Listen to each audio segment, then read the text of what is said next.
Today we're going to be making skate wax, but not just any DIY wax, what I believe to be the best DIY skate wax, or any wax for that matter, that I have ever skated. But before we get into the exact ingredients of this wax and how to make it, I want to put it to the test. This is some I've made last night.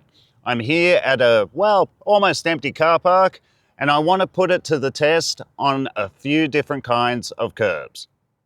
So this curb here has been sealed. I sealed it and I never got around to skate it or wax it. I think for this one, I'm only going to wax the edge. I'm just going to try just a frontside slappy, something like that, and we'll see how it goes. I better try at least one more on this just to make sure, you know, because I am in a little bit of disbelief right now. So this grinds so well. Here comes another one.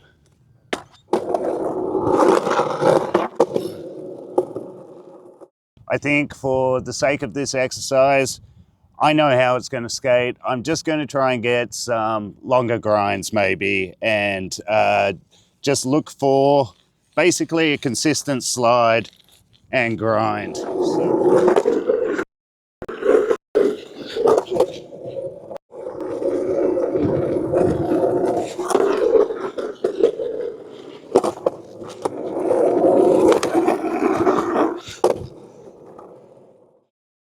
So this curb here is absolutely bone dry, and this wax has been going pretty good so far, so I think we're going to add a bit here, and all I'm going to try is maybe a nose slide and a backside 50-50, just to see how it goes on a bone dry concrete curb.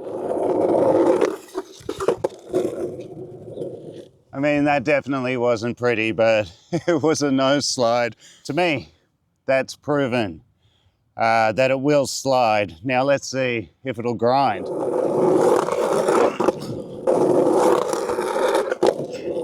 Guys, as I head back to the car, so stoked. Okay, let's get into how to make it. Okay guys, here's the part you've been waiting for. We're going to make the wax you just saw me using. I'm going to quickly go through ingredients, quantities of ingredients, equipment, and why I use these specific ingredients. There is a full list in the description section. However, I advise watching this because I'm going to be passing on a few tips along the way as well. Let's get cracking with ingredients. So the first ingredient you're going to use is paraffin wax. Now I have the pellets. These are available from any candle making store or any supplier of crafts and so on. You can get it in solid blocks, but for today, we'll be using the pellets. They do melt a little faster than the block and more consistently. Next up, some beeswax. Also available from candle supply stores, soap, craft stores, that kind of thing. And another one available from candle supply stores is your Microcrystalline. Now, this is a wax product that acts as a bonding agent, so your wax doesn't get too sort of flaky when you're rubbing it on a surface, and helps it keep it together in warmer weather. Next thing you'll need is some petroleum jelly or Vaseline, and also some coconut oil. I get the liquid instead of the butter. We'll only use a little bit of this. If you want to, you can substitute vegetable oil or even olive oil. I recommend the coconut oil because it has a lower smoke point, and we're not going to be raising the temperature that much at all. Next up on the list, if you want to add some color, and I always do, you can use crayons, you can use wax dye. I prefer using a concrete oxide. The reason I use this is because the particles are so small that they bond to concrete particles, cement particles, I should say, so it mixes in really well with your wax. And now the secret ingredient. Good old graphite powder. Anybody who's struggled with a key and a lock has been recommended this, available at any hardware store. Now, I said it was a secret ingredient. I guess it's not anymore. Next up, you're going to need to heat your wax, and you're going to need two things to do that: an old pot and something to cook it on. I just use a camping cooktop thing. But before you can get cooking, you're going to need to measure out your quantities. And I thought of this today. Usually I would weigh everything, but I thought an easy way to do it would be in a jar, like an old empty jar, and I've just marked on there my quantities. So it's going to be 100% paraffin. And then once I've emptied that out, I'm going to put in 40% beeswax. Once I've emptied that out, I'm going to put 25% of the microcrystalline in there, and that's going to be my recipe. So I'm using that to measure out. If you want to use scales, you can do that based on those sort of rough percentages. Next up, you're going to need something to put your melted wax in, your formula, and you're going to use something like this. This is just a latex mold. I bought this on Amazon. They come in 3 packs. You can get them in different shapes, different sizes. This one's for baking mini loaves of bread. This one is for making soap. Today, we'll be using this one. And finally, you'll see me use this to pour the wax. This is an old glass jar. I know it works well with heat because, as you can probably tell, I've used it quite a few times for pouring wax. The only reason I'm using that is because I'm using a pot instead of a saucepan. A saucepan will have a little spout, making it easier to pour. So what I'll be doing is transferring the molten wax into this and then pouring into the mold from there. And with all of that out of the way, let's get cooking. So first thing, a whole jar of paraffin. Next thing up is your 40% full jar of beeswax. Then your 25% jar of microcrystalline, or microcrystalline. I don't actually know how to say it. I just know it works as a bonding agent. Next up, I'm going to put a tablespoon, 1 tablespoon flat of coconut oil.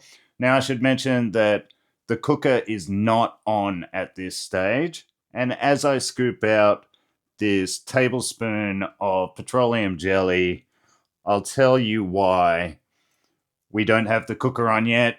It is because we want that to come to a very slow heat. So when you turn your cooker on, put it on a very low heat. Next, I'm going to put in a pinch, like literally that much of the concrete oxide, which is going to give it the color we want, a bit of a black color to it.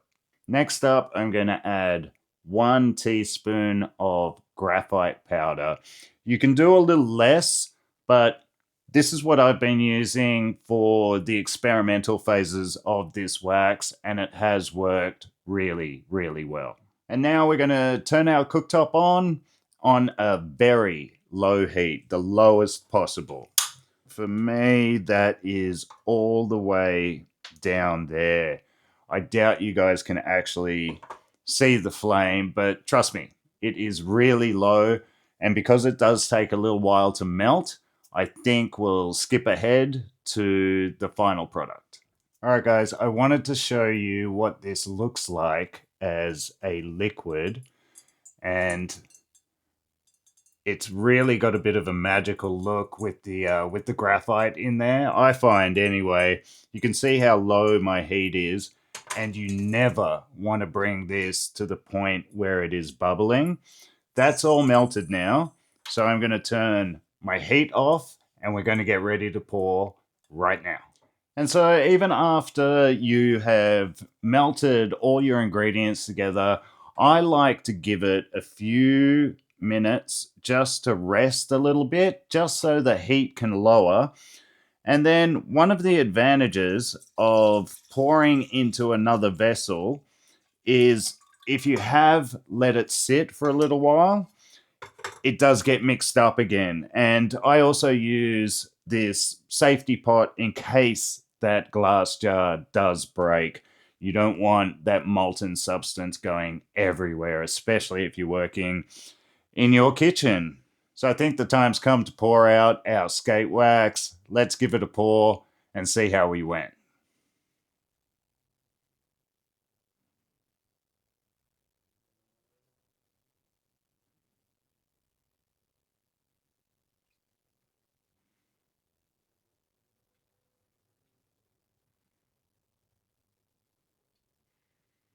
This looks really good. And I have to say, I'm shooting this episode backwards. So what you saw at the beginning of the episode is actually happening tomorrow. Um, yeah, because I wanted to skate the wax that I'm actually making today. So out of that quantity, we have gotten, I think it's going to be just under 6 blocks, small blocks of wax, or actually, that's exactly 6 blocks of wax. And I think what I paid for ingredients, I'm going to work it out to be about 80 cents to $1 per little block of wax. So now that our wax is poured, I'm going to give you a couple of tips that are going to make your product as good as it can be. All right, my first tip to you guys is do not refrigerate this after you've poured it.